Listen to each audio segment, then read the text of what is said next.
তীব্র গরমের মধ্যে সারা দেশেই বেড়েছে লোডশেডিং। রাজধানী থেকে জেলা উপজেলা ঘন ঘন বিদ্যুৎ চলে যাওয়ায় চরম ভোগান্তিতে পড়েছেন সাধারণ মানুষ।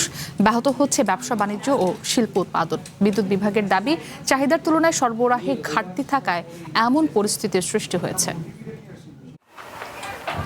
একদিকে ভ্যাপসা গরম, অন্যদিকে ঘন ঘন বিদ্যুৎ বিভ্রাট। রাত দিন মিলিয়ে কয়েক দফা লোডশেডিংয়ে অতিষ্ঠ মানুষ। ঘন্টার পর ঘন্টা বিদ্যুৎ না থাকায় ব্যাহত হচ্ছে স্বাভাবিক জীবনযাত্রা। কুষ্টিয়ায় ঘন্টার পর ঘন্টা বিদ্যুৎ না থাকায় দুর্বিষহ হয়ে উঠেছে জনজীবন। গরমের শহর থেকে গ্রাম কোথাও স্বস্তি নেই। জেলার শহরে 6 থেকে 7 ঘন্টা লোডশেডিং থাকলেও গ্রামের পরিস্থিতি ভয়াবহ।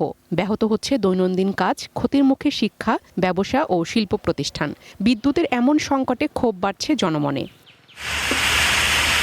নরসিংদীতে 1 ঘন্টা বিদ্যুৎ থাকলে 2 ঘন্টা থাকছে লোডশেডিং। গ্যাস বিদ্যুৎ সংকটে বন্ধ হচ্ছে কলকারখানা সহ ফিলিং স্টেশন। ভোর থেকে পাইপলাইনে গ্যাস না থাকায় জেলার 17টি ফিলিং স্টেশনের অধিকাংশই বন্ধ রয়েছে। ভোগান্তিতে পড়েছেন চালকরা। উৎপাদন ব্যাহত হওয়ায় কলকারখানা থেকে সময়মতো পণ্য সরবরাহ নিয়ে তৈরি হচ্ছে শঙ্কা। ঘন ঘন লোডশেডিং ও বিদ্যুৎ না থাকায় গাইবান্ধার 7 উপজেলায় দুর্ভোগ বেড়েছে। ব্যাহত হচ্ছে স্বাভাবিক জীবনযাপন।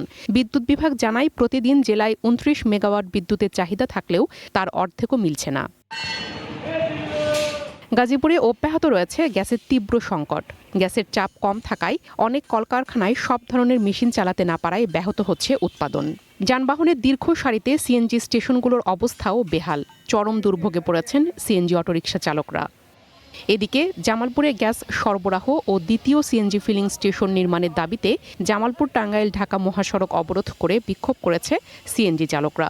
বৃহস্পতিবার সকাল 8টার দিকে শহরের বাইপাস এলাকায় জাবেদ ফিলিং স্টেশনের সামনে তারা অবরোধ কর্মসূচি শুরু করে।